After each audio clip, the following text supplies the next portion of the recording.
Good morning. Good morning. What's happening, family? Welcome to the show this morning. It is Michelle Bryant here at WNOV 860 AM 106.5 FM. You are listening to Say Something Real and Real Talk. It's cold in the mug in this studio. Yeah, about time. Somebody told y'all it was going to be in the 70s today, and y'all got the AC on 1,000. Like, it is so cold. Oh, wait.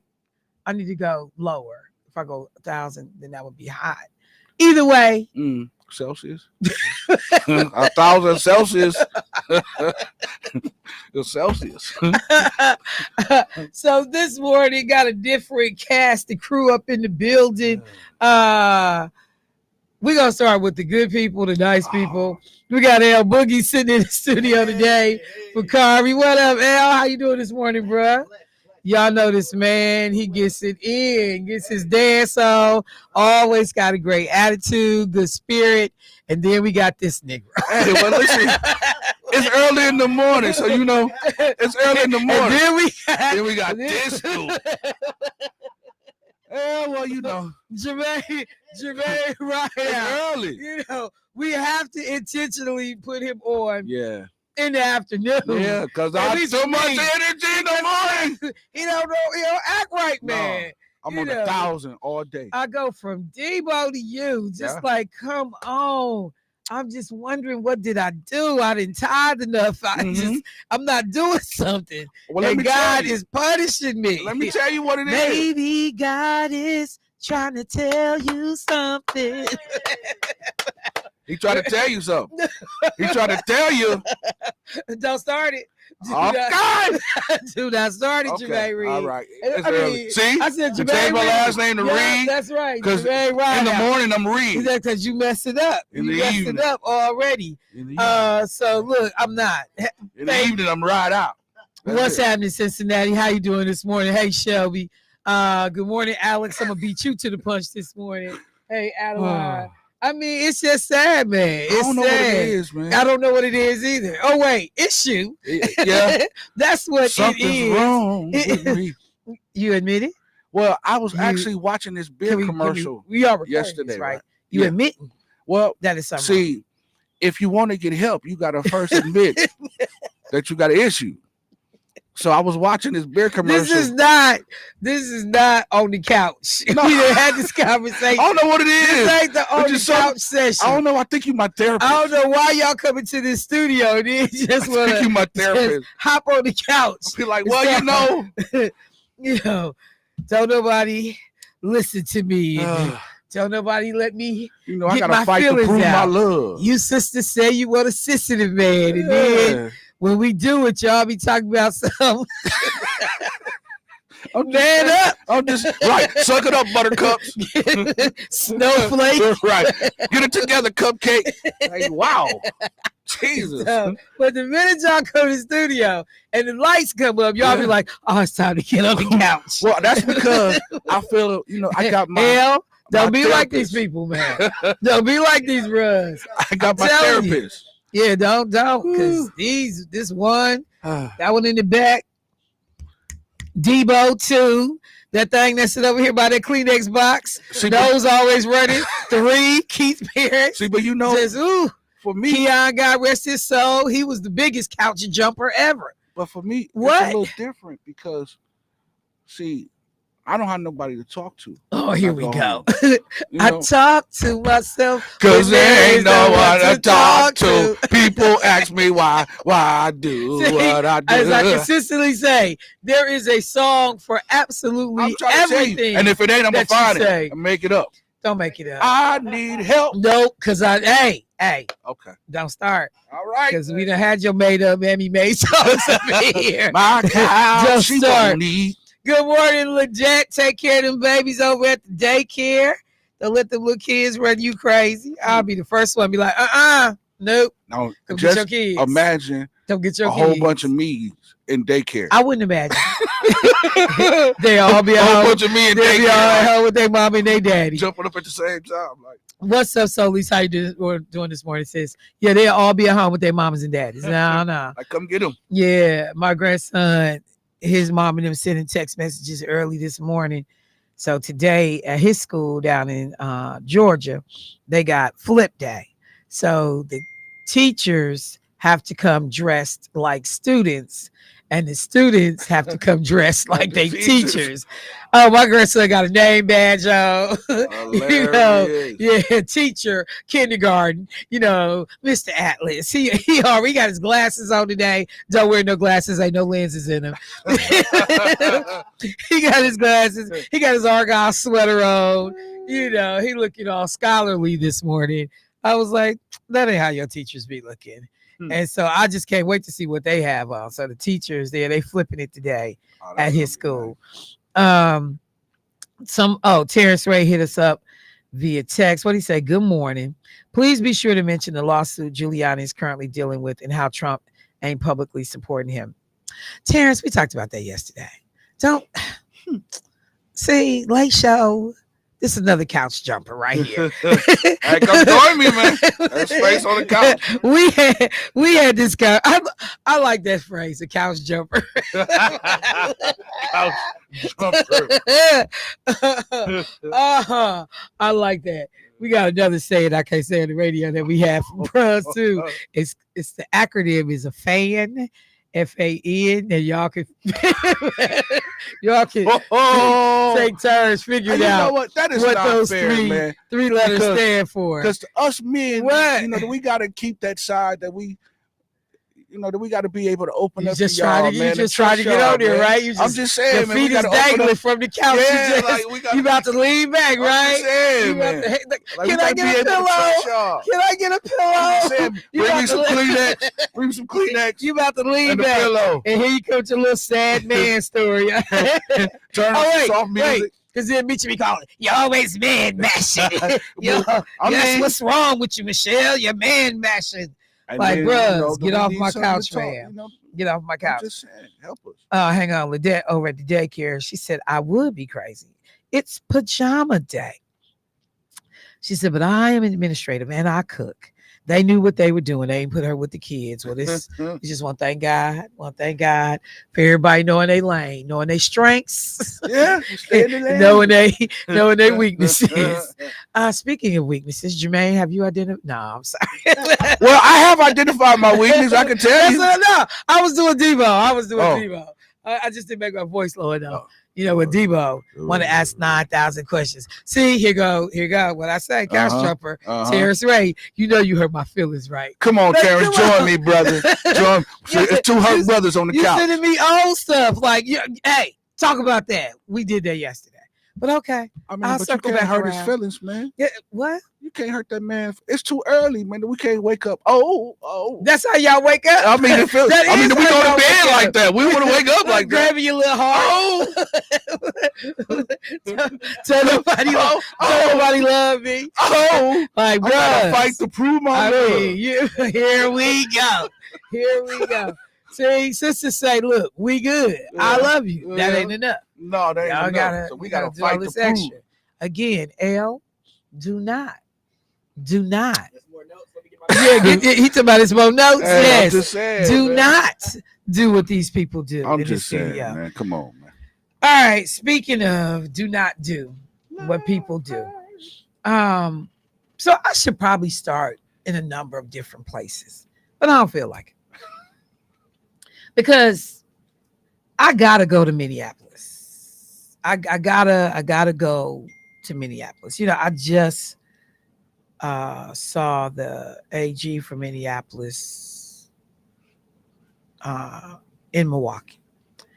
And so I gotta go to Minneapolis because this brother, 34-year-old brother, Davis Maturi. Why is it so loud out there? Debo, this is. It scared me. Is that on the phone and turning? Yeah, I mean, just these working conditions are just. Yeah, these old country guys. Okay, country. Yeah, country. The working conditions are just stressful up in this joint. They just like, I try, man. Country. I try, but okay. So let me let me just say that dang y'all, okay. They said we hear the lady in the background. That's me. Toe for toe, man. You got our Can you toe for close that toe. door for me for right now? Yeah, that's me. That's me on the TV out in the reception area because station management Mhm. is janky and don't turn the volume down. That's me. Thank Darren DeBow for that. All right. So, Minneapolis, I said I wanted to go a few hours up the road. So, a lot of people, were talking and trying to figure out like, were they seeing what they thought they were seeing in a video that was released that showed this black gentleman, brother by the name of Davis Maturi, 34 years old, who was doing yard work in his yard when all of a sudden, if you're not listening to any audio, you see this brother go down, like just drop. And you realize that this brother has been shot, but he in his yard doing yard work. So then in looking around at the video, you try to figure out like, well, what happened? He was shot by his next door neighbor, a white gentleman who stood up on the second floor in his house and shot down into the yard of Davis Maturi and shot this man. So, backstory. Davis Maturi and his wife purchased this house in 2023. And that has been roughly about a year and a half. In that time, he and his wife have had to call the police at least 19 times because of this white man that lives next door, whose last name is Sawcheck, for vandalism, property destruction, harassment, and threats of physical harm while shouting, yelling racist slurs. The police obtained at least 3 warrants to arrest Sawcheck in connection with threats or violence against Maturi and other neighbors, but none resulted in his capture, with the police claiming that Sawcheck actively evaded them during prior attempts to contact or arrest him. So I just want to start there for a second. So the police claim that they can't never catch up with this dude who lives next door to this black family. But y'all in other states can figure out how to go in people's house at the middle of the night while folks are sleeping to execute a warrant. We see vehicles outside. We got surveillance. We know people going in and out the house. I mean, like, it shouldn't have been hard. If 3 different warrants are issued for this man, how hard was it to catch somebody who stayed next door? But okay. So now it all finally comes to a head. Now this man, his name is John Sawcheck. He is 54 years old. So he, again, goes upstairs in his house, gets in a window, and he shoots Davis Maturi, his black neighbor, in the neck while Davis Maturi is pruning a tree near the property line with the chainsaw in his own yard. Sawcheck had apparently planted the tree with his mother, he said, but your tree is on my side of the property line. So the brother is trimming what's on his side of the property line. The police get called. Mr. Davis Maturi is rushed to the hospital. He does not die, but he has a fractured spine and multiple broken ribs. The police come, but they don't arrest John Sawcheck. People are like, wait a minute. Because first of all, y'all done had 3 warrant attempts on this dude. But he just shot somebody that was unarmed in their own yard. How do y'all not arrest him? They did not arrest him. The community finds out what's going on, and the community starts snapping. A day later, the district attorney, they charged Sawcheck with attempted murder, first-degree assault, felony harassment, stalking, with the prosecutors explicitly accusing him of racism. But it wasn't until 1:30 a.m. on Monday that they took him into custody. So the police have maintained that they had actually been keeping a close eye on this guy and for several days, waiting for him to come outside so they could peacefully arrest him. Help me understand what black man they would have waited to peacefully come outside so that they could arrest him. Considering the level of complaints that have been leveled against this man. Not only that, but that's an attempted homicide. Well, no. So with anything that has to do with anything that's that violent, they're not gonna peacefully, they gonna get the warrant and come to your house and get you because they got a reason. Why is it you trying to do a peaceful arrest when it comes to white folks, but you'll blow up a whole block and a house trying to get somebody black out? Breonna Taylor, there was nothing peaceful about that. The woman that was shot in her face in Springfield, Illinois, nothing peaceful about that. I mean, just think about the fact that this guy gets to shoot somebody in the neck. Listen, and he's not arrested immediately. If they would come to arrest a person for drugs and bring everything violently to arrest a person of that, of something like that, you got a person that attempted homicide. Looking for a peaceful. There's an elderly Hispanic woman who has been very active in voting. And she talked about, and I told a story on the air about down in Florida, them showing up with a tactical squad. Like they was getting ready to go after El Chapo. Came up in her house. She had her night clothes on, because they came in an early morning raid.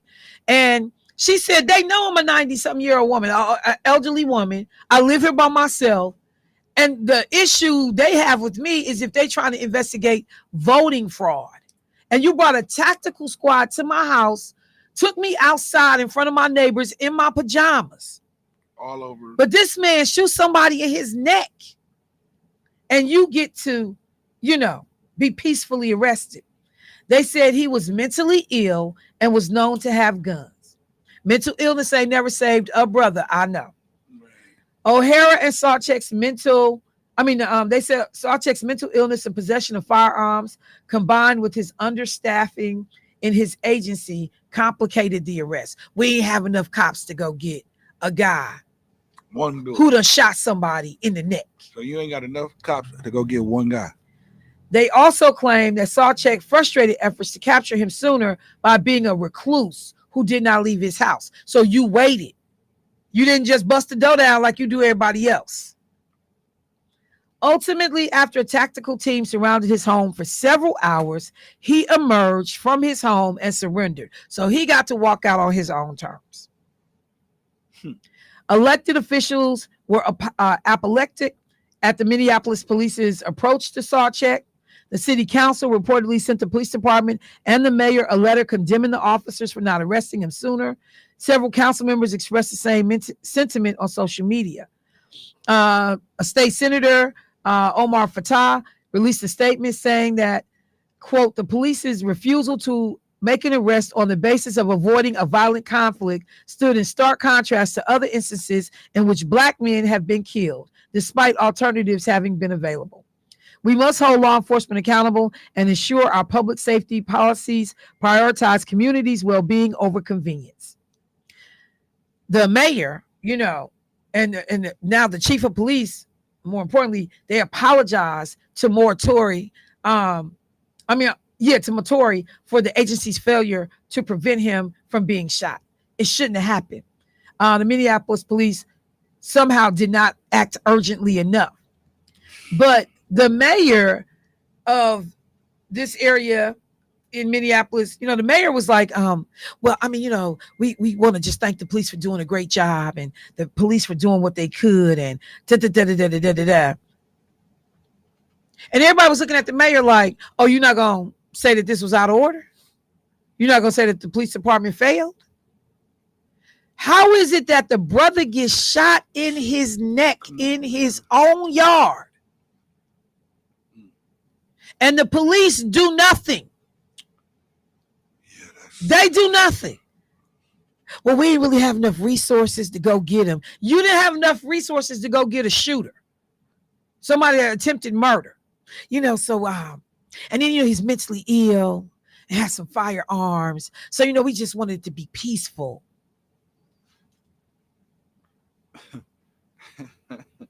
When people do not appreciate, and I gotta go to commercial break, but when people do not appreciate what it means to be Black in this country and watch the double standards in this country, and when we say that we know there is a element within law enforcement that is as Klan can get, and as racist can get, and as shady can get. You have let that Black man shot his white neighbor, and ask me if that Black man wouldn't have been arrested, if not killed ASAP on the spot.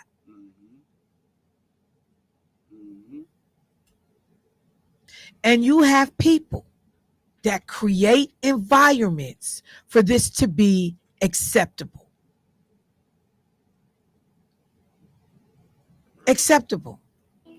We're going to give unfettered immunity to police departments under Donald Trump when they fail to do what they should do. Voting matters in every aspect of our lives.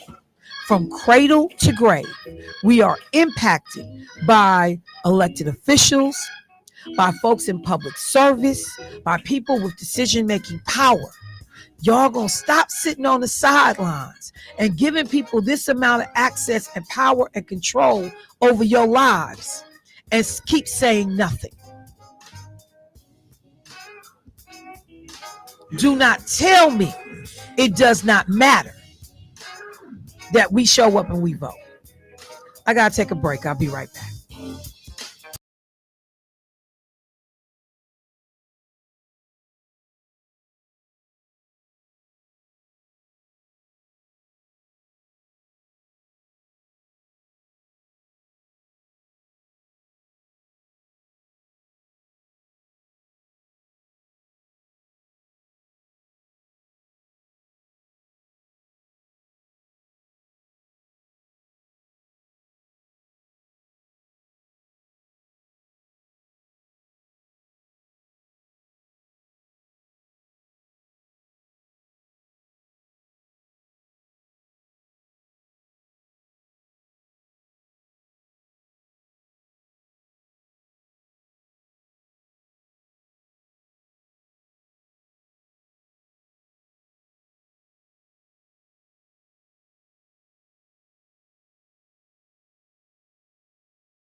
voice. 1 2. Testing 1 2. All right, party people in the place to be. The party is already started. And I got all my sisters with me. And I was this time. Oh, this is ladies' night. Oh, what ladies' night. And the feelings right. Oh, this is ladies' night. Oh,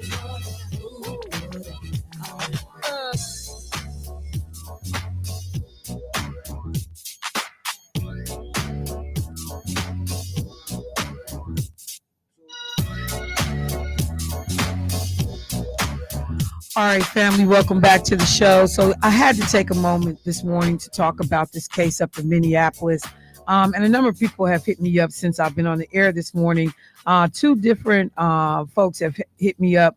I had not seen this portion of the story that said that initially the police chief was trying to intimate that it was Davis Maturi's fault that he had been shot. And I'm wondering if they're talking about because he pruned a tree that was on his side of the property line, and the shooter had yelled out, according to Maturi's wife a week earlier, "Touch my tree again and I'll kill you." And so maybe that's what the chief was, referencing. I don't know, but all of it was inappropriate. All of it was inappropriate. And just in case I'm not clear, let me again just say what this window was. He shot the shooter, white male shooter, shot this black man on Wednesday. Wednesday, W-E-D. Y'all spell the rest. Wednesday. He was not taken into custody until Monday morning at 1:34 or something like that in the morning. Wednesday, Thursday, Friday, Saturday, Sunday, Monday. Did y'all count? Wednesday, Thursday, Friday, Saturday, Sunday, Monday, with him sitting in the house. And then the police chief says, well, y'all said y'all want us to de-escalate and, have these situations be better. So you can't have it both ways. None of that is a factor when y'all coming for black folks. And people get, hot with me. Michelle, must it always be about race? As long as you black in America, it must. It must. I got a grandson that I'm sending to school, or his parents are sending to school, a son that I care about, a daughter-in-law that I care about, people that I care about every day, that you have to worry about them in the most mundane and routine situations. When my son and his family moved out of Midtown, and they moved to a more country, rural, kind of suburban area outside of Atlanta, the first thing I wanted to know was the racial makeup of the area. And my son literally was like, "Mom, we good. It's a predominantly, it's a black suburb. It's, it's Black Tulsa. It's Black Fabulous."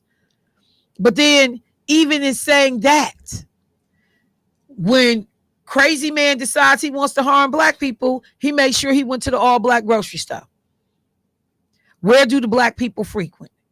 When we wanted to kill and shoot and maim Mexicans and Latinos, they all be at the Target over here in Texas. I drive over to the Target. I know I'm going to get a boatload of Hispanic Latino people in there that I can kill. I go to the black church because I know that's where they are. So on one hand, and in one breath, you have found a safe haven to raise your family. And on the other hand, whether you think about it in this way or not, it's also a target. If anybody wants to show out in Milwaukee, if anybody wants to show out against black people in Wisconsin, you bring your butt to Milwaukee. You post up on Capitol and Fond du Lac. You ride through the neighborhoods over here. You go to Racine, you go to Beloit. You go to some parts of Madison. Who else has to worry about that? Who? And then you have a presidential candidate who incites this kind of violence, who encourages it, who talks it up, who holds a rally and has a lineup of racist, ignorant people coming out to speak on their behalf. We got a lot at stake, y'all. And as communities of color and Black people in particular, we don't get to be single issue voters. We don't get to look at this one this time and be like, man, I don't know. Because these policies will change and erode right under our feet.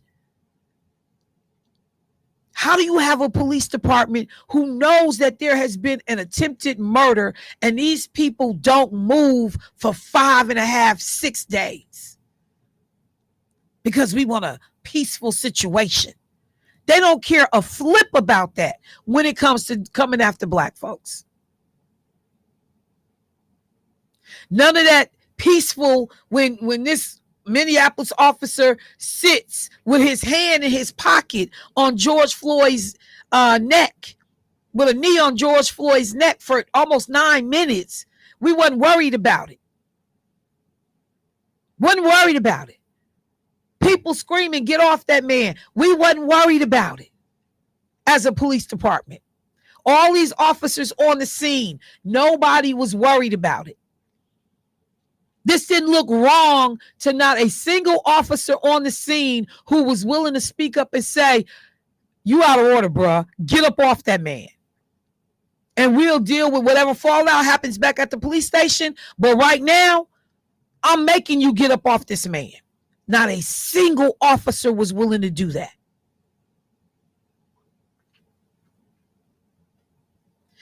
You can create a climate for what is acceptable and what will not be tolerated.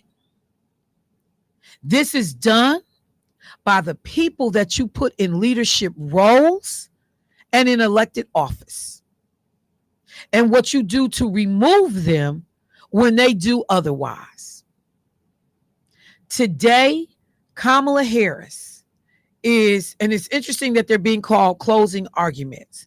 And I don't know if that's just a nod to her in her role as a former attorney general and prosecutor. But all you've heard the media talk about in the past week is that the closing arguments are being made by the candidates for the presidential election, why you should go with them. Donald Trump's, closing argument technically was perceived to be this rally at Madison Square Garden. And everybody that has had an opportunity to review it, that has had some ability to be fair and nonpartisan about it, has said that that rally was scary because it talked about racism and racial slurs, or it elevated it, or it made fun of, and it mocked people, and it was divisive, and it was dark, and it was ugly. Everything was about fear mongering and making this group hate that group. The vice president, Kamala Harris, is giving her quote unquote closing argument today. She is returning to the site that Donald Trump held the rally on the Eclipse, which is on the backside of the White House. I'm sorry, with the White House in the background, and where he stood and told his supporters to fight like hell for him, not for democracy, not for what was right, but for him, and incited this crowd. Did planning. There was lots of planning put into the mob that would ultimately go to the U.S. Capitol and tear up the U.S. Capitol and try to harm elected officials. Kamala Harris, in her closing argument, that's going to happen today, they expect a crowd too, upwards to even possibly 20,000 people. But the imagery and the rally will be very different. It will not be American citizens that are being ginned up so that they are foaming at the mouth like rabid animals and then being unleashed on elected officials and law enforcement officers and anybody that was in the way to try to do the bidding of a man who should have been on somebody's couch a long time ago in Donald Trump. Somebody who is so weak and so frail and so mentally unfit that the thought of a loss was so, it was too much. It was too much. Mentally weak, childish and selfish, and without any concern for innocent people that could have been hurt in harm's and placed in harm's way. They rally these people and people who blindly were willing to follow. Everybody from everyday Joe Blow. We had Wisconsin residents caught up in that. They just had a jail time sentence and conviction for an actor that, you know, had been in a lot of, movies. Law enforcement, retired military, all kinds of people got caught up in fighting for Donald Trump. And they execute this on his behalf. And many of them, not nearly enough, but many of them go to jail. Many of them now have felony records, convictions, misdemeanor convictions, paid fines, still have, restitution to pay. This cat walks away unscathed.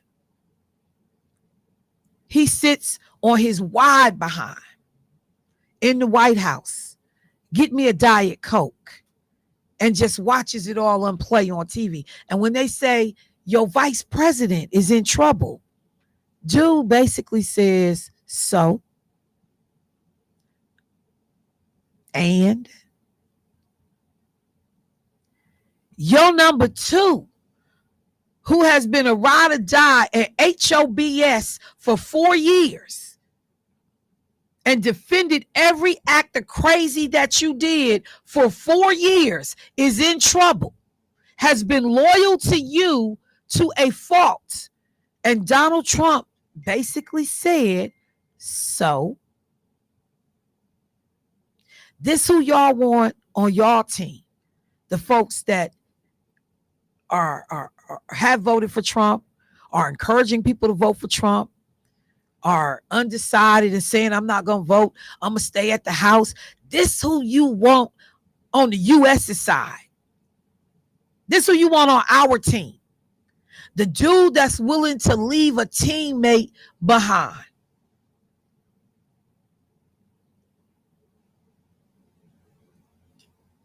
The dude who looked and stood over the grave of a fallen U.S. soldier, with that fallen U.S. soldier's daddy standing right next to him, in that it was John Kelly, and he said, this is for losers and suckers.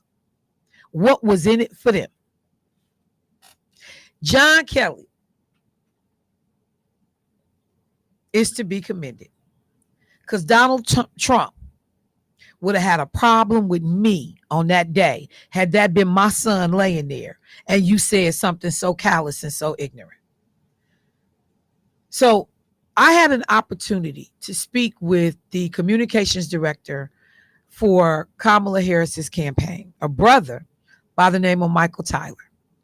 He was with the campaign when it was Biden Harris. This is a brother that If you watched any of the coverage of the DNC, you saw him doing tons of interviews at the DNC. We had a quick conversation about the speech today and what we believe will be happening. So when we come back, we'll have Michael Tyler to talk about expectations for today's closing argument. Let me take a break and we will get that pulled up. But I just want people to understand there is so much at stake. It is more than just about this policy issue or that policy issue. It is about the tone, the character, and the tenor for what we are setting in this country as the way we do business.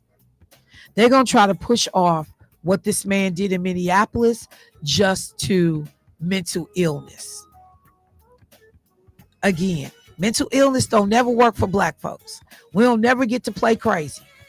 We don't never get, any special consideration. I don't care how long them hospital visits was and how many meds we on.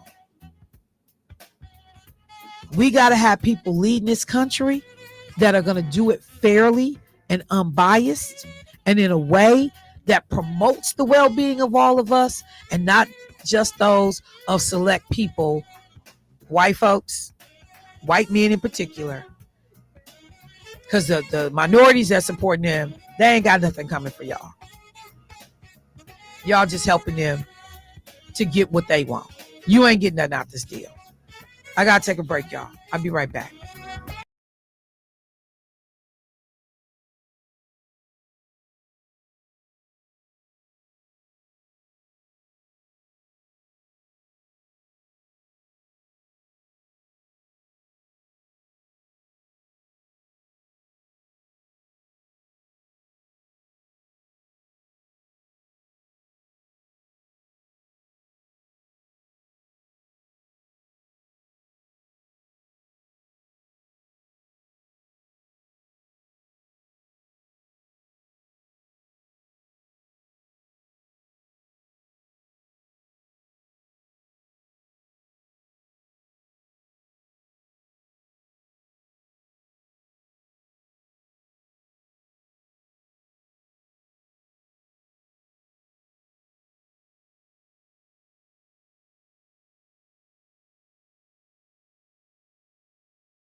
right, welcome back, family. So as I told you, we were going to have a special guest on this morning, none other than Mr. Michael Tyler, who is with the Harris Walls campaign as the communications director.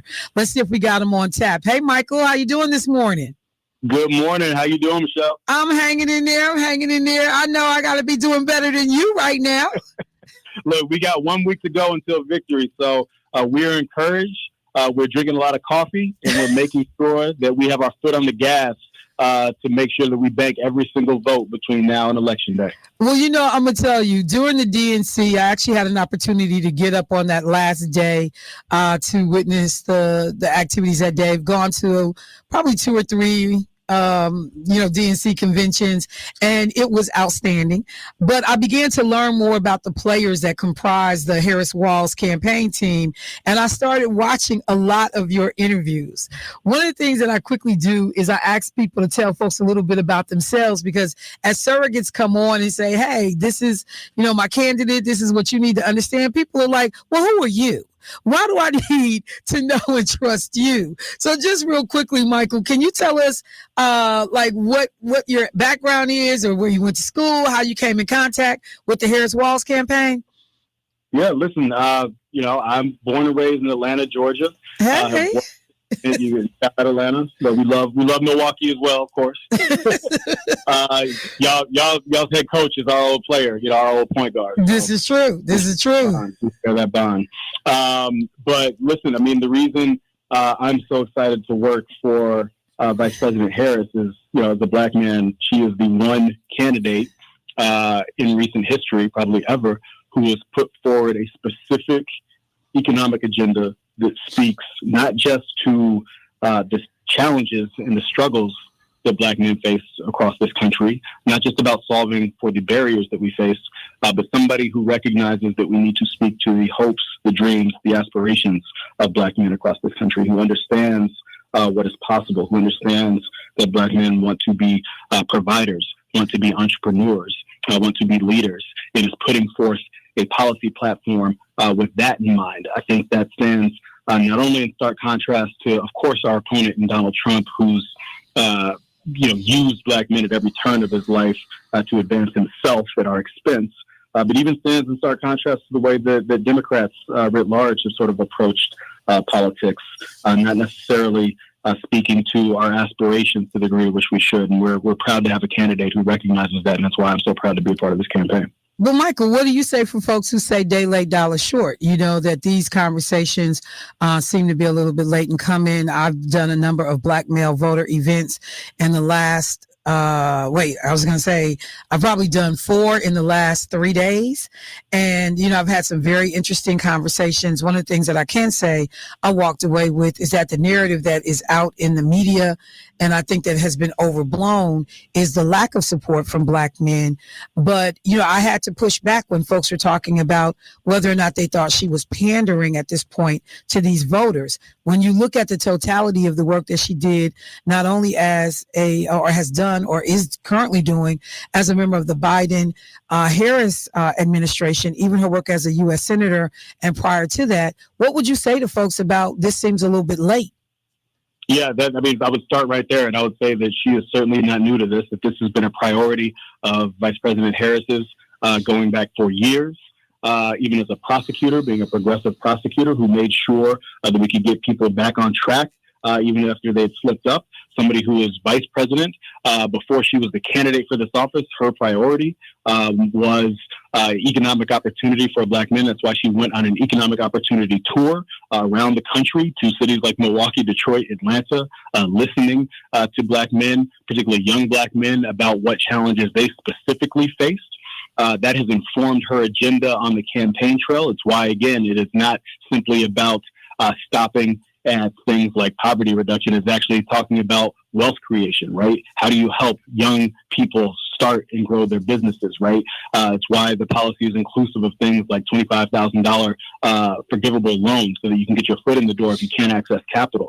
Speaking directly to what she wants to do when she walks into the Oval Office with her to-do list, as she talks about. That is authentic to her. That is what she is going to do when she is sitting behind the Resolute desk. And again, I think it stands in contrast to our opponent in Donald Trump. because we know about how he's not only has treated black men throughout his life, right?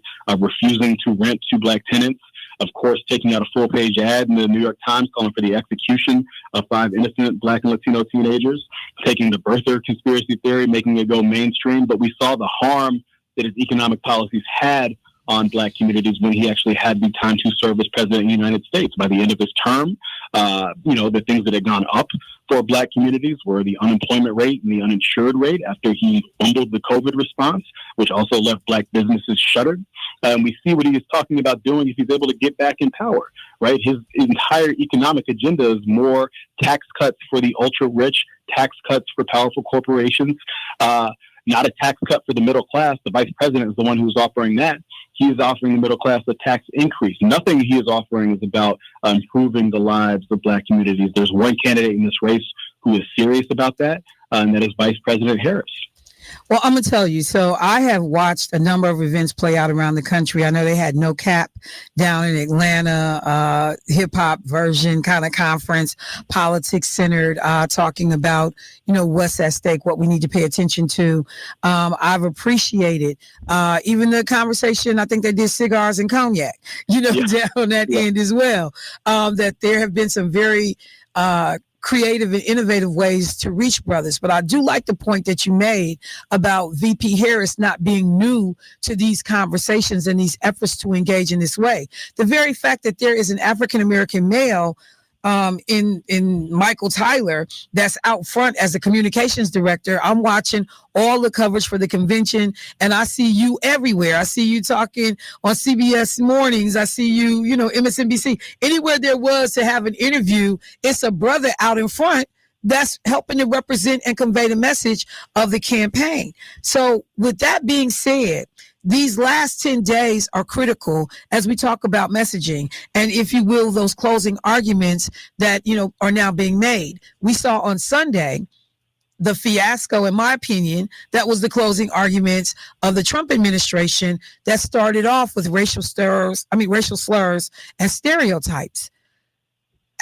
I saw the statement that the Harris team put out about that, but could you just speak to, in these last 10 days, if we got to figure out those final things that need to be said that haven't been said, or reiterate or drive home a point, what can we expect from the closing argument?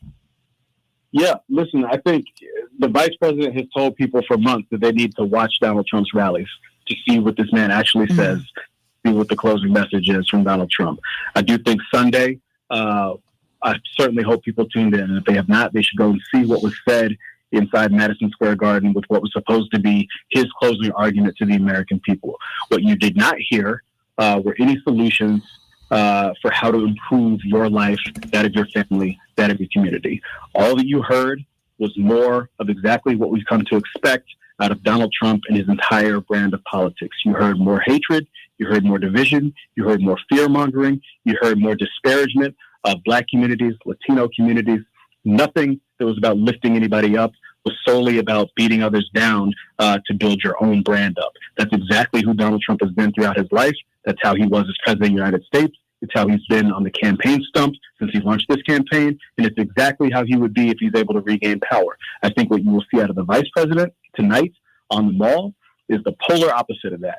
You will see somebody who knows that America is at its best, not when we are divisive, not when we beat people down, but when we lift one another up and when we work together towards the solutions to actually improve our communities. She is going to tell the American people that we do not have to accept the approach to politics that has become the norm under Donald Trump, that we can choose to turn the page on this era of toxicity, on this era of hatred, on this era of division, where he attempts to pit one community against the next while not offering either one of them any solutions whatsoever, that we can chart a new way forward where you actually have a leader who, again, doesn't walk into the Oval Office with an enemies list, as Donald Trump is going to do, but who walks into the Oval Office every single day with a to-do list that is focused on you, that is focused on your family, that is focused on lowering costs, protecting healthcare, expanding access to healthcare, focused on expanding American manufacturing across this country. So just focused on the middle class and working people who are going to work every single day, just looking for a little bit of leadership that actually has their interests at heart. That's exactly what the vice president is going to talk about, and that's exactly how she'll govern after the American people elect her on November 5th. Well, I tell you, Michael, you have teed up the conversation for tonight. I mean, we are going to be paying attention. I already know just on substance and style is going to be dramatically different from the clown show that we got in Madison Square Garden. I'm actually looking to a sane approach to talking, Americans through what these differences are in the candidates and what can be expected. I think that the tagline, whoever created that, not just to get by, but to get ahead, speaks exactly to what so many people are looking to hear. So, Michael, thank you so much for taking time for us today. We are in the final stretch. Like you said, take care of yourself, hydrate, do everything you can, to get her and the team across the finish line. We appreciate you. Exactly. One glass of water for every cup of coffee. That's my mantra. My man, I got to get the glass of water in. I got the coffee. I'm missing out on the water, so I'm going to try to catch up. There you go. All right, take care now. Thank you so much. All right, family. So as I said, that is a conversation with Michael Tyler, the Harris Walls campaign communications director. This brother has literally been everywhere, done tons of interviews talking about the work of the campaign, what we can anticipate and expect. But again, for all of those people that have consistently continued tried to challenge Kamala Harris's commitment to working with brothers, commitment to advancing, men of color and their issues and their concerns. She has brothers all around her by way of getting this work done, whether she was running her office or running as a candidate. Black men have always been a part of what this woman has been trying to do to uplift and to encourage in our community and our nation. All right, I got to take a break. I'll be right back. Michelle Bryant, WNOV, 860 AM, 106.5 FM. Right.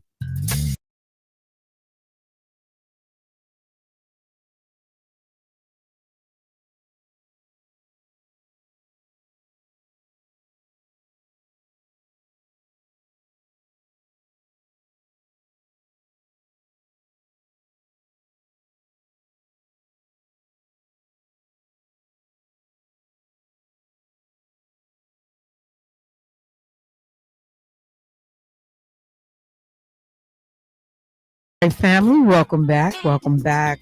So again, that was Michael Tyler, who is the communications director for the Harris Walls campaign. During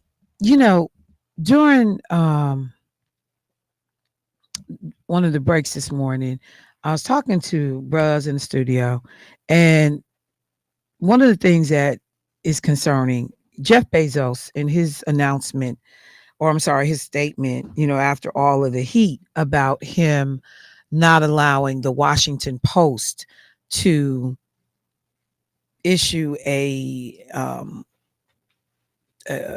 an endorsement, issue an endorsement in the upcoming presidential election. And everyone says, we've been doing this for decades. And Bezos comes out with this statement after catching a lot of heat, saying that, I believe that the average Joe, and I'm paraphrasing, average Joe doesn't trust the media. And, I don't believe that newspapers should be in the business of doing endorsements. And for those reasons, we're not going to be doing an endorsement. Now, it's been interesting to hear people talk about it because Jeff Bezos has owned the Washington Post for about 11 years. I listened this morning as different employees have said that he's been supportive of media, of journalism, of reporting the facts over the course of that tenure. And everybody has said that what they saw from him was out of character. And if you really thought that, why would you wait until 11 days before the election when the editorial had already been written to now come out talking about, and you didn't do it and say it at the time of your decision? When you told your editorial team, we will not be issuing a endorsement, you didn't put out a statement at that moment so that you could deal with any questions. because he said people don't trust the media. People therefore don't trust a lot of these elections. Well, there was something else, and I'm just gonna tell you right now, Jeff Bezos can tell that to my mama. I'm sorry, she's deceased, so it probably wouldn't work. Just like it's not working with me. You don't time something like that 11 days before an election. If you've been sitting on this, marinating on it, thinking about it, that decision would have been made a long time ago. It wouldn't have been made. And then when you make it, you don't issue a statement that accompanies that. When you tell the public, I just use my unilateral power as the owner of the Washington Post to shut down what's been done for decades. So we talking in the studio about things that can have the appearance of corrupting an election. Elon Musk and what he's doing with this $1 million, little raffle, and now being sued, and they're trying to get a immediate injunction from a judge to be able to say, no, stop this right now, because this is illegal. The only person that can hold a raffle in this state is the state. This is illegal. Take politics out of it. What he's doing is illegal. Then Jermaine is in the studio, and he and El Boogie are talking, and they're like, but what about the folks that are able to actually put a bet on the election outcome? I've never, out of all my years of voting, never seen anything.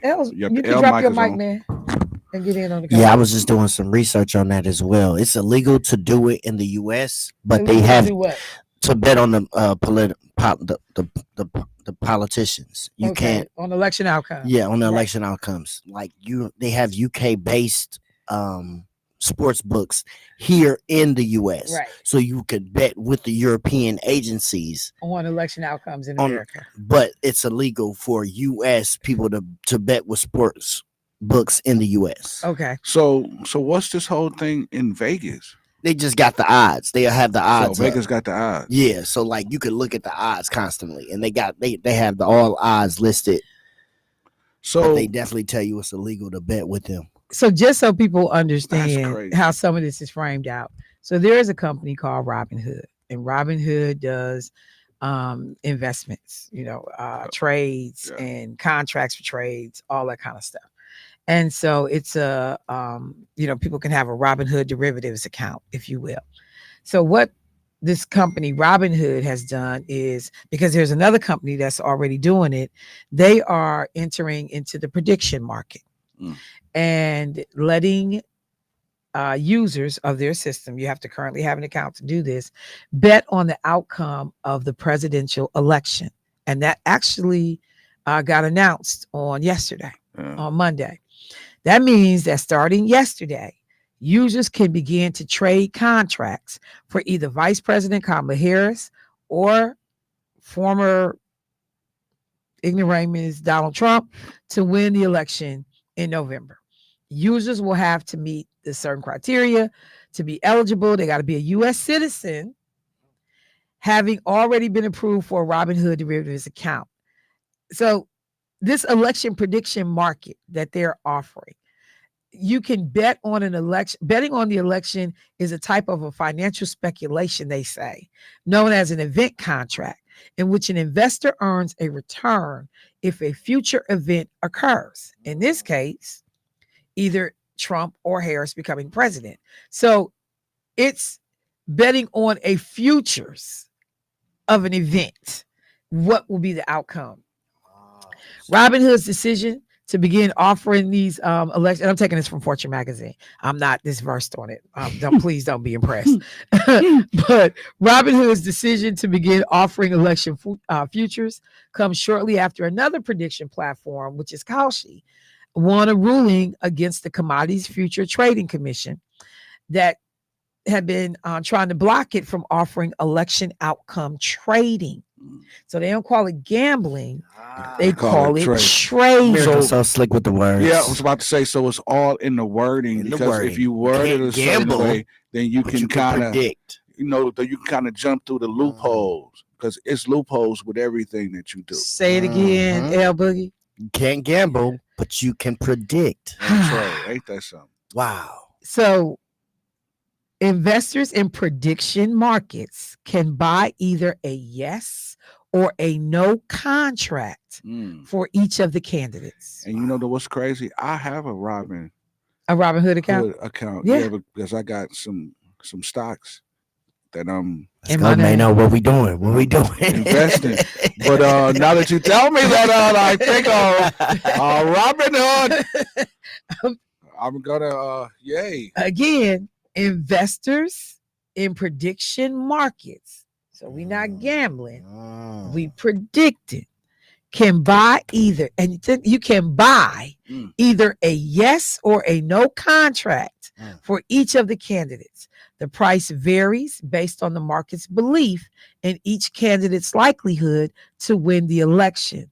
Robinhood users are not allowed to own yes contracts for both candidates, according to what the company's saying. So you got to pick one. You don't get to I'm just going to play both sides of the track, and either way I win. No, you got to pick one. I wonder how much this costs. Right. Let's see. They said, so I looked at what the company's spokesperson said. Event contracts give people a tool to engage in real-time decision-making, unlocking a new asset class that democratizes access to events as they unfold. With election contracts on Robinhood, customers will now have the ability to participate in contract markets that were previously, here go L Boogie's point, that were previously unavailable to U.S. citizens. Boom. There you go. Some of the biggest prediction market platforms are Predicted and Polymarket, which both have gained significant attention throughout the election season, in part because in recent weeks, prediction markets have tilted heavily in favor of Trump, while voter polls still show a race that is dead even. So think about that. And then when you hear Donald Trump out on the campaign trail saying we winning, and this ignorant woman that was representing him in all of his cases that they was losing, she comes into the event on Sunday to, what's the name? What's the song about I'm always winning? All we do is win. All we do is win. She come in to that with her. And got on a jacket, all we do is win. And I was just like, what? Yes, she did. Yes, hell, she did. No, she already predicted. All I do is win. You ain't won yet. But anyway, winning stupid, you won nothing. So when Trump is telling people we winning, this is somebody who would have access to these markets and this information that's happening. So think about that, y'all. And I want listeners to hear this and to understand this. You got people looking at different set of criteria and data to predict this election. So people that are actually in the prediction business, in terms of money making, not polls that are, we trying to, and it's posters that get paid well, don't get me wrong, but this ain't about money making. And the folks and the platforms that do the money making predictions, Predicted, Polymarket, they are saying that their markets have tilted in favor of Trump, while voter polling still shows a race that is dead even. On Predicted, the price of a yes contract is 61 cents for Trump and 42 cents for Harris. Those prices reflect the amount of money a person would need to bet in order to receive a $1 payout. So if you do it in increments, if I bet $10, multiply 10 times 61, so I'm betting $6 and whatever that is, $6.10, whatever it is, and I get a $10. Or if I bet $6.10, I would get a $10 payout. A $10 payout, basically. So Users can sell any contracts they own on the open market if they wish. Doing so can offer a return if the current price of the contract is higher than the price at which you purchased it. In that case, their profits would be the difference between the two prices. So again, in this predicted platform, they're betting heavily that they're predicting heavily that Trump is going to win this election.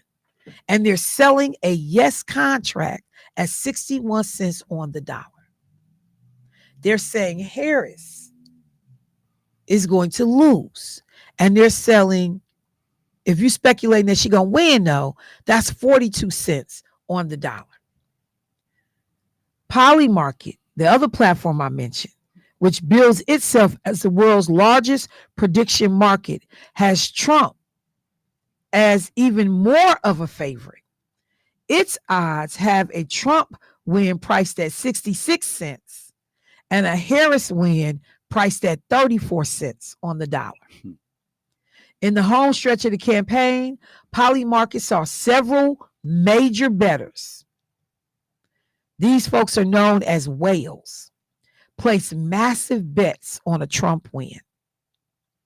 A single individual from France, believed to control 4 separate Polymarket accounts. Guess how much he has bet that Donald Trump is going to win? $1 million. $45 million. Oh my God. So that, so that's kind That of payout is gonna be huge. So that's sounding like it's some inside work going on. It's others like this, the stuff we don't know behind the scenes. It's some inside stuff going on. So when we hear Trump talking and he's out front saying that, the numbers say I'm winning. Mm-hmm. He ain't talking about them, Paul. Yeah, he talking about and this is an market. Individual with a business background, finance, whatever. This what potentially he's talking about. While we, again, the thing we always say, checkers and chess. Mm-hmm. So the single individual, this whale from France, bets 45 million. These groups have different guidelines in Robinhood. Polymarket does not allow investors betting on the U.S. election to be in the U.S. Back to El Boogie's point. And users must place their bets in cryptocurrency. One rule that Robinhood investors might want to note: if they bet on the right outcome, their payday won't happen until the election is officially certified by Congress. Payouts will be issued on January 8th, 2 days after the election is certified on January 6th. I don't know if nobody else just got sick to their stomach, but I did. Insurrection Day, National Insurrection on January 6th. And I mean, this whole thing to me is getting weirder and weirder as the day goes. I understand the pieces. I used to tell people this all the time when I worked in the state capitol. Me and Lena talked about it ad nauseum. Rep Myers, the stuff that goes on, that we have no clue. We're not in these rooms. We have nothing going on. We don't understand a lot of the stuff that's happening around us. Let's take a break, y'all. We'll be right back.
Real special people in the studio. Real special. We gonna do something. Get a therapist up in here. The couch is just getting more real every day. We gonna get a therapist. Oh wait, we got one. Kwaku, do your job, man. Do your job. I'm the therapist. No, you not. You're So, the problem. Jermaine, You're the reason why folks jump on the couch. Do you want to talk about it? Yeah, I want to talk. You know what? See? Love hurts. You know what? Love's God. Did you hear from the lobby? We heard Yeah. Let me go to the phone line. Hey, caller, what's happening? Hello? Hello? They hung up. Okay. If you want to call us back, caller. They heard your voice. They heard Jermaine. Love hurts. They was like, no, this ain't my time. This ain't my moment right here. This sound like a couch, huh? I'm just, it's a lot. You gonna join me? I'm so scared. He's a co-host. Yeah, I'm scared. So, I just want to say to people, I don't know if anybody else, after what I just read from Fortune magazine, is not looking. You bet $45 million on a Trump win. How do you hear stuff like that and not be concerned and not be worried about what we got going on? What you got, bro? Yeah, that when I first heard that, I actually heard about that on ESPN, and ESPN was talking about it because it has they have a show, when they talk about betting on sports and the odds, things like that. When I seen it, I was puzzled because I'm like, wait a minute. You only bet on things that's a game to you. Like with shooting dice, it's a game. Watching football, basketball, baseball, etc., it's a game. This here is people's lives, livelihood in the future, and you turn it into a whole spectacle that we can bet on the lives of the people. And that, it just had me feeling some kind of way. Like, this is really. So let me just say, just help to that feeling. Since September, 102,000 Polymarket, and remember I mentioned 3 different companies. Mm-hmm. Polymarket has had 102,000 people bet on this race, or speculate, or predict. They have bet in the past 7 weeks $344 million. Oh my God, man. In predictions on these candidates. That's how much money has been put out. I said the one guy did 45 million. Yeah. There is what they say a subset of users. 16% of bets can be traced to just 10 people. On October 17th, 6 of these people drove 37% of the predictions. In one 12-hour window, they placed a $5.2 million amount in bets as Trump's odds rose about 4 percentage points. So these people are even driving the market in terms of these predictions. But yeah, $344 million has been bet so far in these races. It sounds like the rich is going to get richer, the poor is going to get poor.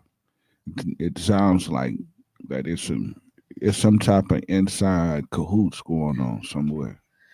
Well, the one thing, that we can do as voters is that people have to show up.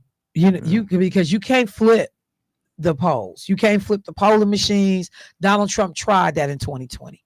Yeah. If we show up and we do what we're supposed to do, all the money and all the bets in the world will not change the outcome. But we got to you have to, and that's why even Kamala Harris's team was talking about, like, you got to win at such a margin that you can't argue.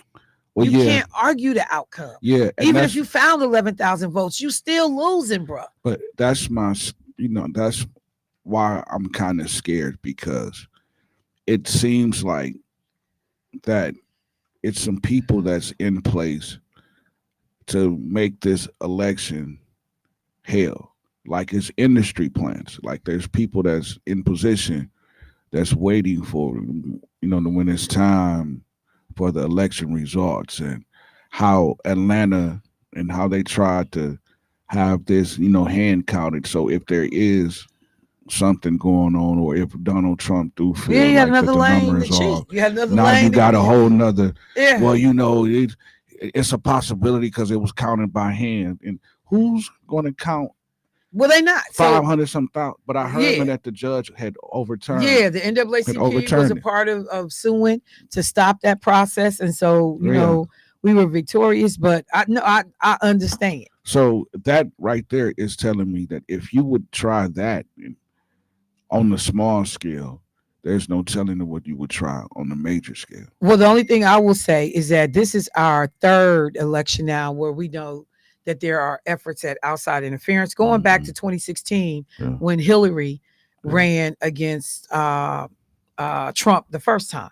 That you understand when we talk about Russia and influence campaigns, social media, commercials and stuff and ads being targeted, or commentary. They're having bots, fake black people, ginning up hate for Hillary Clinton. We understand. So hopefully we're a whole lot more savvy about some of the stuff that we're seeing. But when you begin to see like people that look like us, that are helping to push these narratives and these agendas and helping to make people, wary about showing up at the polls. And, I'm not voting. I'm sitting this one out. I'm going to keep saying it over and over again. I have never believed in being a single issue voter. I am somebody that has declined to support people when I believe that them people don't do their damn job. I'm not giving promotions, and I'm not paying, upwards to $100,000 addition above what they already making for you to go somewhere and you ain't representing me well in your current role. But what I do not play on is the idea that I have the luxury as a black person and as a black woman of saying the issue of women's reproductive freedom solely. I won't show up if this, because I just to say I don't believe in a woman's right to have an abortion. And if that's on the ballot, and if I think the candidate does that, then I'm not showing up. When you look at all the other things that you are impacted by and everything that your children are impacted by, you don't get to let one issue keep you from going to the polls. And I'm going to talk this afternoon about the stuff that Donnie Swagger did and the responses from some black pastors who got straight in his behind. Like, y'all done stole the way we preach. You done stole how we sing. You done stole a lot of the black folks that was going to black churches now in these other churches because you feel like you're doing something different, better, slicker, colder. But what you not gonna do is steal this vote on nonsense. You're not going to use a double standard and ask us to look this way while you throw the ball, hitting us all upside our head and then hiding your hand. We ain't doing that. Under the guise of Christianity, under the guise of abortion, under the guise of, the economy, because you're lying. The economy is doing extremely well. Extremely well. Are you better off Melania Trump? Are you better off today than you were 4 years ago? And all these white folks stand there lying. I'm just going to say, you stand there lying because of course you're doing better than you were 4 years ago when everything was shuttered and closed and kids weren't going to school. And we trying to figure out where we going to get, toilet paper. I don't know if nobody else remember that. You couldn't find toilet paper. Yeah. And to actually piggyback off of that. Well, wait, let me do this. Let me bring in, because I know we got a representative from the Harris Walls campaign on phone. You ain't got to go. But we got a representative from the Harris Walls campaign on the line. Let's get him in. Hey, Garen, what's happening today, bruh? Good morning, Michelle. How are you? Man. Week out, so lots of stuff's happening. Lots of stuff. So glad that you all have reached out to make a commitment to check in with listeners, to give updates on the campaign, let folks know how things are going. Today, it's been billed as closing arguments for the vice president as we are winding down this election. 7 days left to go. Garen, what is it that we should be listening for tonight or should expect from the remarks that the vice president is going to give? Yeah, you're exactly right. Today, we're talking about the closing argument. You're talking about a speech that's going to happen tonight in D.C. out on the Ellipse. This is, many people will recognize, it's also the site of January 6th. And she's going to make a case for finally turning the page on Trump's chaos and division. To paint a picture for America where, we would, what it would look like in a first term for her as opposed for a second term for Trump, and the two very different views of the country. So I think that spot is important to remind people what happened, but also important to, say goodbye to that and turn the page and start talking about what a new way forward with Kamala Harris as president would look like. So, I think that's, oh, go ahead. Sorry. Oh, no, I'm sorry. Did you finish your statement? Oh, wait, I got people saying they can't hear Garen. Oh, can you hear me? Okay, Garen, you know what? I'm going to actually do this again because I have folks that's listening online and they could not hear you. So just for a second. So, all right, folks, I welcome Garen. Ran up to the show. He is with the Harris Walls campaign. Garen, what's your official title? Campaign manager for Wisconsin. Campaign manager for Wisconsin. And so talking about the fact that tonight, has been billed as closing arguments for the Harris campaign, even though we know people are going to work right up until the very last minute, 7:59 when polls are closing on election day. But for folks who had an opportunity to listen to Donald Trump make essentially what was supposed to be his case on Sunday at Madison Square Garden for why he should be elected tonight, if you could speak to the significance and even in terms of the location of where the speech is being given tonight, what we can expect to hear, just to kind of help frame out for listeners what's about to happen today. Absolutely. So tonight's speech is going to happen in D.C. at the Ellipse, which a lot of people will recognize as the site of January 6th. And it's really not about looking back at that, but, it's kind of saying goodbye to that and turning the page and starting a new way forward. Vice President Harris is going to lay out her vision for a future of the country where we actually protect our freedoms, strengthen our democracy, and make sure that, we have economic opportunity. And I think that you're going to see a pretty stark difference between people that watched that tonight and people that saw Trump's last night. Trump didn't talk about Americans. He didn't talk about what it's going to look like in his next term. He talked about, his grievances. The election he lost, people that have wronged him. I think that's what we heard from him. We didn't hear him mention one time what he's going to do to make Americans' lives better. And I think that Kamala Harris is going to do the exact opposite of that tonight, because our campaign is about looking forward, making sure that people can get ahead, making sure that people have opportunity, making sure that we lift up the middle class instead of give tax breaks to Donald Trump's rich friends. And I think that you're going to see that. And it is a kind of a closing argument because, after she gives that speech, we're going to spend the next 6 days telling everybody about it and making sure we get people to polls until 7:59 on Tuesday, just like you said.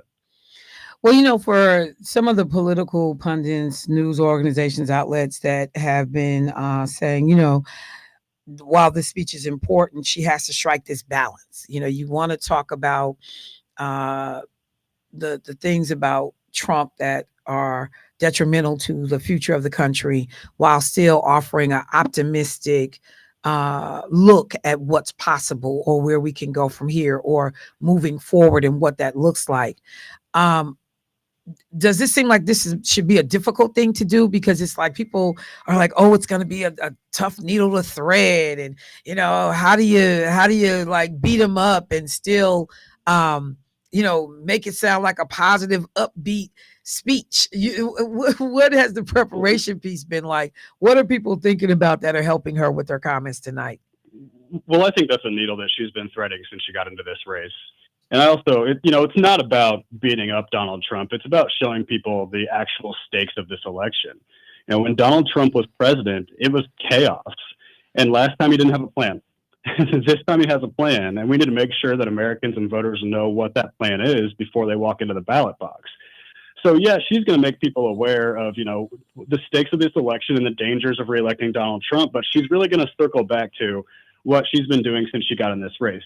That's talking about a positive view for the future of America where, we lift up the middle class and we make sure that people have access to health care and reproductive freedoms and make sure that our democracy is protected. And I think that's what you're going to hear. So I think it's a balance that she struck really well since she got into the race in July, and you're going to hear that again tonight. Well, you talk about that after the speech is given, then the work begins to make sure that in these last The work continues. yes. I said, I said begins. But when I was saying begins, it was like to help sure that people understood what the closing argument was about, and the way forward. Like you said, it's just a continuation of the work that's already being done. But so what's the strategy? I mean, like, you guys have been as a campaign to Wisconsin. I don't know, like, are we in the 20s? How many visits have occurred and all over the country? When we're looking at states that we're saying these states are still in play, some of these states, are awash. And then I just had this really creepy conversation about trading that's going on, betting, if you will, speculative betting on election outcomes. So this last 7 days, where is the energy focused? What are you guys going to be doing? So I think that you are going to see pretty clear how important Wisconsin is to the national campaign of the next few days. Governor Walz was here yesterday. The vice president will be back in Madison later this week. I think we'll see both of them again before the election's over. I think that you're going to see that, Wisconsin is at the center of the political universe right now, and we're going to be a tipping point state here. And I will tell, all of your listeners, it's going to be close. It was close in 2020, and it's going to be close again. So we have to do everything we can over the next 7 days to make sure that we get folks out to vote. But we are seeing, early vote, record turnout from people, across the state. People are showing up. People are excited. People are energized. And I think that, the campaign that we've been building for the last year with 50 offices across the state, I think we're up around 300 staff now. We have the infrastructure in place to talk to voters across the state. We knock on doors, hundreds of thousands of doors, we make hundreds of thousands of phone calls. We have been for the last few weeks, and we'll keep doing that for the next week. But you're going to see an increased focus on Wisconsin, I think, every day for the rest of this campaign. And they're going to be here to make that closing argument you talked about. And then everybody's going to show up to the polls, and we're going to make sure folks get out and vote on Tuesday. So one other thing, and a listener that's listening had sent this question. They wanted to know, now that we have seen, at least possibly 3 incidences of, fires set with mail ballots, drop boxes. Does the campaign have any role in helping to step up, to make sure that these ballot boxes are safe? Is this solely left up to election officials in their respective communities? Do they have volunteers that are like, look, we outside parked, we watch it? Because people are getting pretty antsy and a little nervous. I knew when I heard that first incident of a fire burning that, no, they talking about it wasn't intentional, no problem, whatever. Now we get 2 more states that have similar situations. Cars are similar that was used in these scenes. So what is the campaign doing, if anything at all, around the whole protection of the campaign integrity? Yeah. So of the election integrity. So we have a full voter protection team on staff. I will say our team is focused on making sure that we are tracking everything that's going on and getting that information to appropriate authorities, whether it's the police, the election commission, whoever we need to.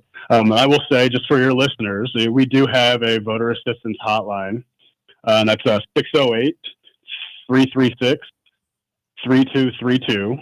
And I ask your listeners, please call if you see anything that looks out of the ordinary or looks like somebody's doing something they shouldn't around these drop boxes or at election sites, because we have a full team that's tracking this stuff and make sure that we are talking to authorities immediately. And that's what we're focused on. We can't stop craziness from happening, but we can make sure that we are, getting it addressed immediately when it does. So our team is focused on that. We have a full staff that's doing that, and that's going to continue through election day, and make sure that we are make sure every vote's counted and people can vote safely, but also reminding people that it is safe to vote in Wisconsin. It is safe to show up to the polls.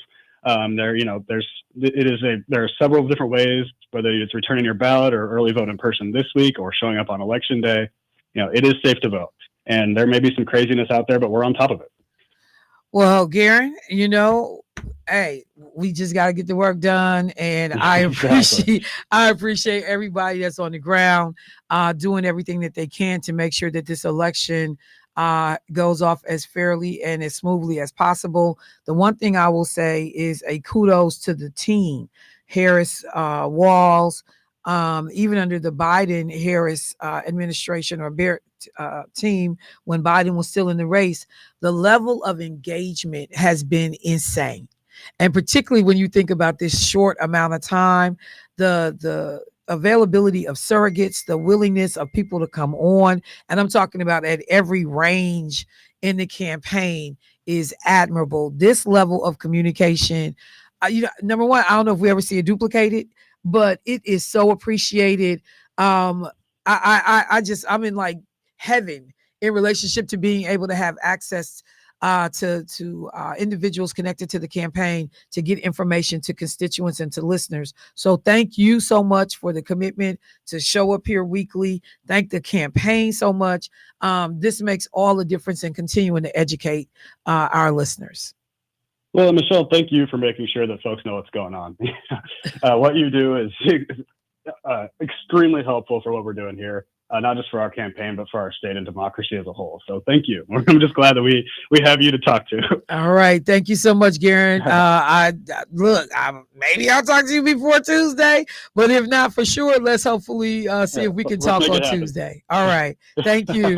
Thanks, Michelle. All right, family. So yeah, we got people that are concerned. You wake up and you see, and I was in, events last night when the messages were coming through that there have been fires at these ballot boxes, and that in one case that they were able to salvage the ballots. They hadn't really been harmed, but in another state, the majority of those ballots had been, ruined. And so people had to figure out and call in if you dropped off your ballot that day, if your ballot was one of the ones that was impacted, and what you got to do to be able to vote again. I'm telling you right now, unequivocally, I bet every penny I have that when they catch who did this and they got the car, so they're going to find them. When they catch who did it, it's going to be a Republican. It's going to be a Republican that's burning up ballot boxes. When people talk about, fraud and, this person's doing that, overwhelmingly, the people that have been doing a lot of this dirt at the polls is going to be Republicans. So I'm hoping that not just ballot boxes, but that we are prepared this time differently going into this, not only this election, but in the weeks afterwards. Because whether we talk about assembling fake electors and the Capitol being used in this way to do what, in my opinion, is illegal in terms of allowing legislators to get those rooms at the Capitol for the purpose of creating illegal documents and illegal slates of electors. We need to know if Governor Evers and the folks that run in Department of Administration, which runs the use of the Capitol, if these people are going to do anything differently so that these folks can't hold these illegal meetings at the same time that Tony Evers is convening a meeting of the real people, and the real electors are in the building. How do you do that? Mark Fitzgerald, if I'm not mistaken, it was Fitzgerald. Is it Mark or Jeff? Whatever his name is. Fitzgerald, who ended up getting that space to be able to do that. So what are we doing differently this time to offset a lot of the foolishness we saw in 2020? The challenges to Milwaukee voters that Trump was trying to initiate and Dane County voters. Who's working on these things? And I know there are people doing it. I'm not naive. I know that there are people that are trying to figure out how to help us. But y'all, when I tell y'all, we got to come with a different mindset and level of preparedness. We absolutely do. So I'm getting ready to wrap the show for today. I want to remind people that on Friday,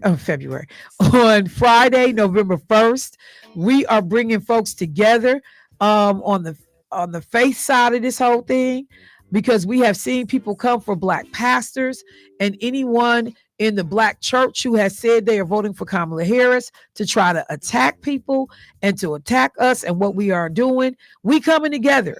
on Friday at 6 p.m. over at Union Hill Baptist Church. We got a dynamic lineup. You'll start hearing the commercials for that later today, hopefully.